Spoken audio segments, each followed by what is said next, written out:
Alors comme promis, on va commencer des exercices. Hein. Ça va s'afficher sur votre écran. Oui, le cours n'a pas été trop large, le cours n'a vraiment pas été trop. On a dit juste l'essentiel. Alors ici, on dit soit des acides aminés, voilà, suivant. Donc on me donne alanine, voilà. On me donne ASP, l'asparagine, et on me donne la lysine. Alors, ce sont des acides aminés qui passeront à votre écran, ce sont des acides aminés qu'on a déjà mis dans les vidéos précédentes. On connaît la formule de ces acides aminés là et on demande de calculer leur pH iso. On demande déjà d'écrire l'équation d'iso-ionisation de ces acides aminés. Alors, à la ligne, on a fait, hein, donc c'est NH. Donc, on demande l'équation d'ionisation. Donc, c'est-à-dire que j'ai ceci.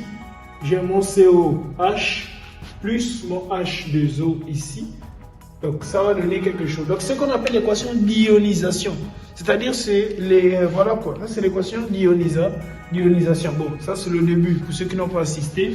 Donc ça va donner ceci. Ça va donner mon COO moins plus mon H3O plus. Alors le H, le NH2, voilà. On va se retrouver avec mon H3O+, et ça va me donner ceci, mon NH3+, plus mon H2O. Donc c'est ce qui se passe, plus mon H2O. Donc voilà un peu. Donc c'est ça l'équation d'ionisation, hein? C'est ça l'équation d'ionisation de ces acides aminés là. Donc pour alaline, etc. Donc c'est ça l'équation d'ionisation. Alors, là c'est pour alaline, l'asparagine c'est pas si difficile que ça, la lysine aussi. Donc, on va en faire. C'est juste ça, c'est ce qu'il faut juste retenir. Alors ici, déjà,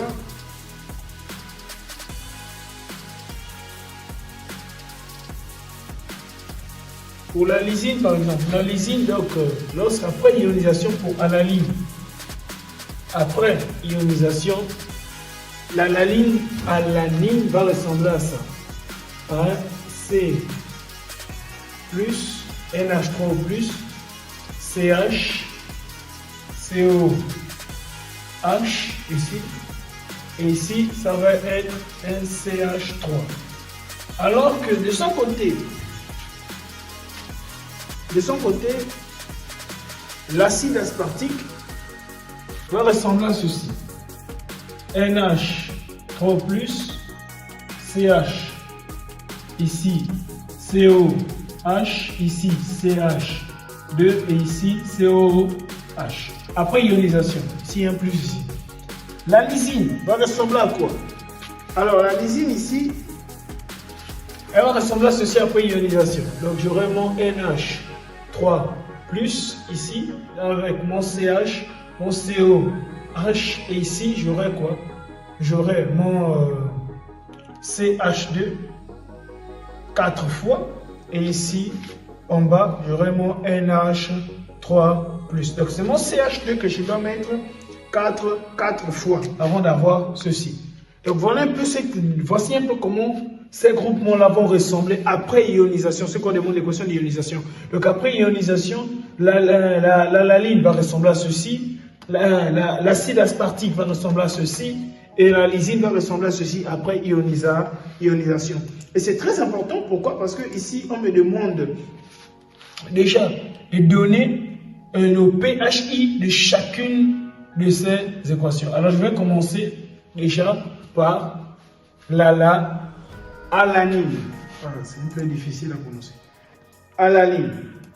Alors déjà ici, pour ceux qui n'ont pas, on va envoyer. Donc pour alanine, déjà ici c'est ça. Pour ceux qui n'ont pas le tableau, j'utilise un tableau sur lequel on me montre les différents pH des groupements. Donc, voilà un peu pourquoi je regarde tout à côté. Et pour ceux qui n'ont pas, on va envoyer ça sur l'image. Donc pour alanine, c'est ça. On va effectuer une déprotonation progressive. Donc ça va donner ceci en commençant par l'acide, bien sûr. Donc ça va donner le NH3 plus CH, CO moins, CH3 ici.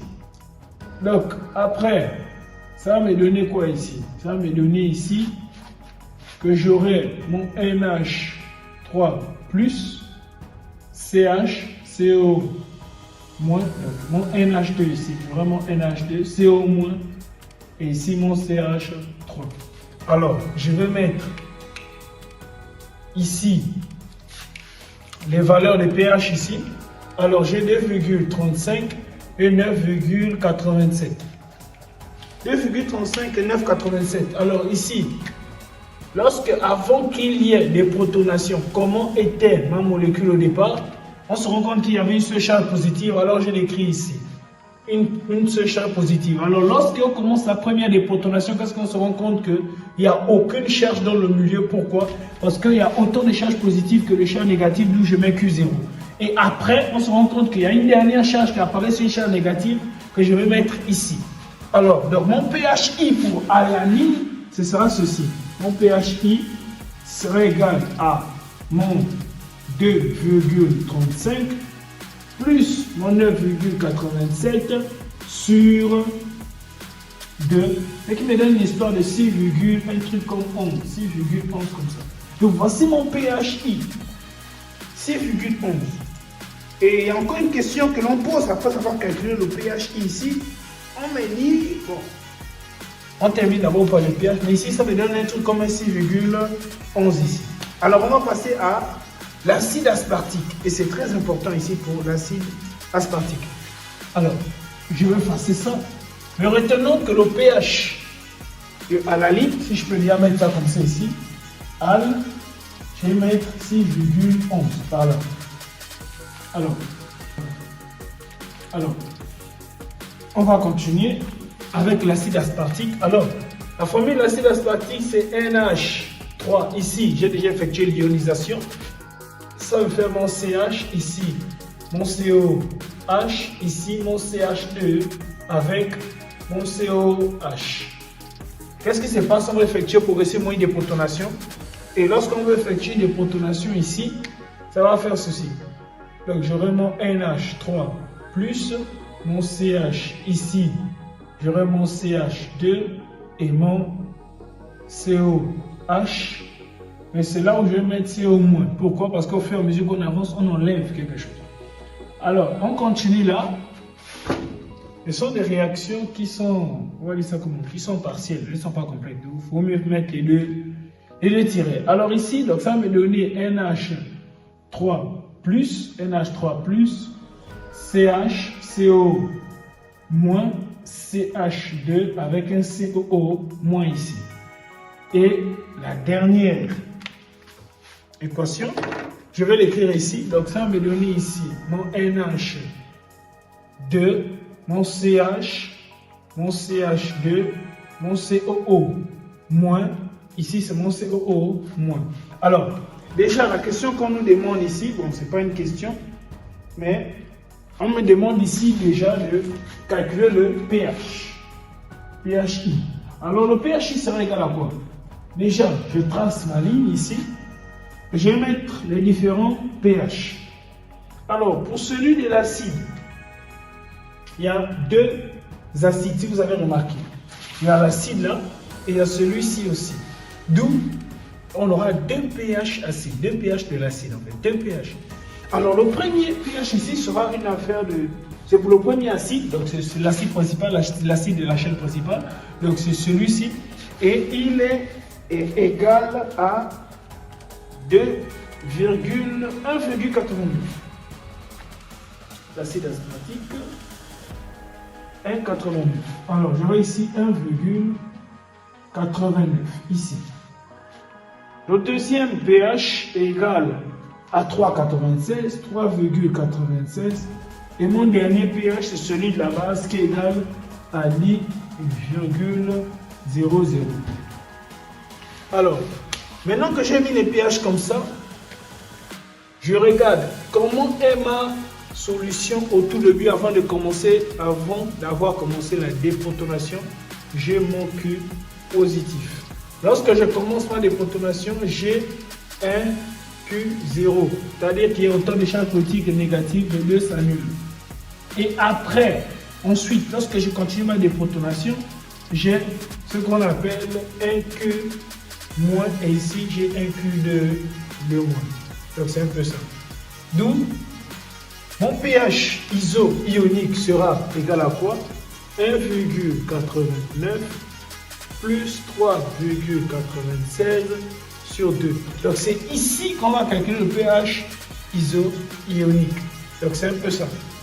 Et le reste là, c'est pas parce qu'il y a des grandes valeurs. Donc le reste là, franchement, on n'en a rien à faire. Donc, mais c'est ici qu'on aimerait calculer notre pH. Alors, si vous me permettez de taper rapidement la calculatrice, hein, je mets voilà, plus 3,32 plus 3,96 sur 2. Et j'aurai ici mon 2,64 sensiblement égal à 3. Donc ici, le pH de cet acide-là, de ceci, ce sera égal à 3. Donc c'est 2,67 sensiblement égal à 3. Donc je vais l'écrire. Donc ici, j'ai ASP qui est égal à 3. Donc pH de ASP. Donc ici, c'est ça, le pH. Le pH de ASP est égal à 3. C'est très important. Donc ici, c'est l'acide aspartique qu'il faut retenir.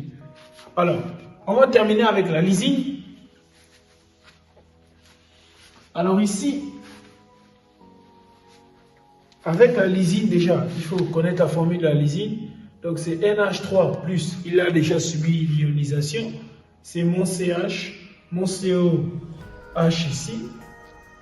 Et ici, j'ai mon CH2, 4. Et ici, j'ai mon NH3 plus. C'est tout. Donc c'est ça la formule de la lysine. Alors on va commencer progressivement une déprotonation. C'est-à-dire que j'aurai ici mon NH3 plus, mon CH, mon CO- et ici C2, 4, NH3 plus.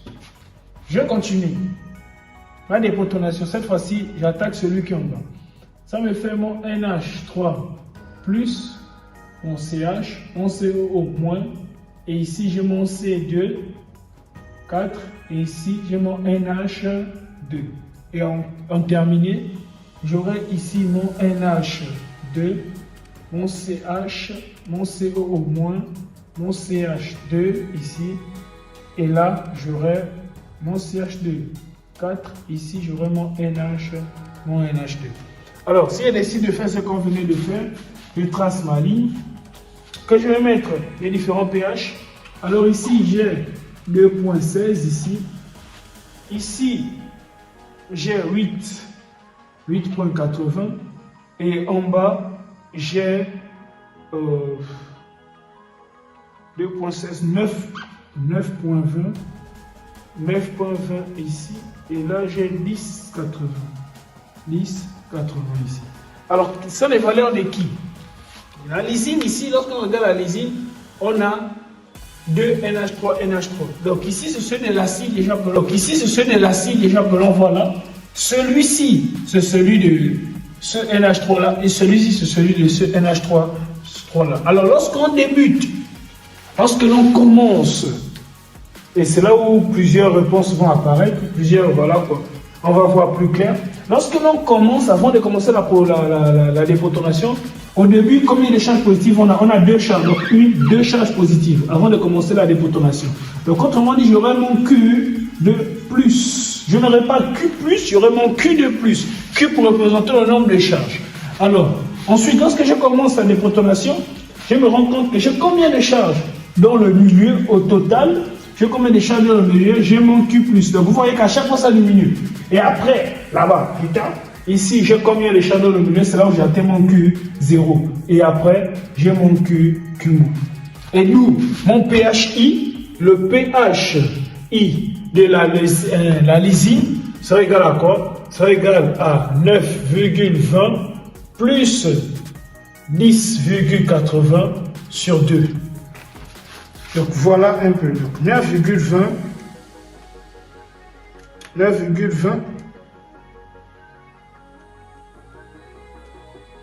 plus 10,80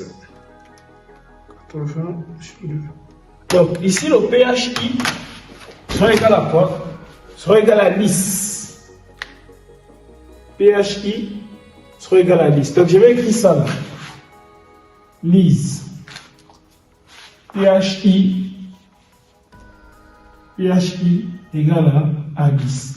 Alors pourquoi on a fait tout ce blabla? C'est pour la suite.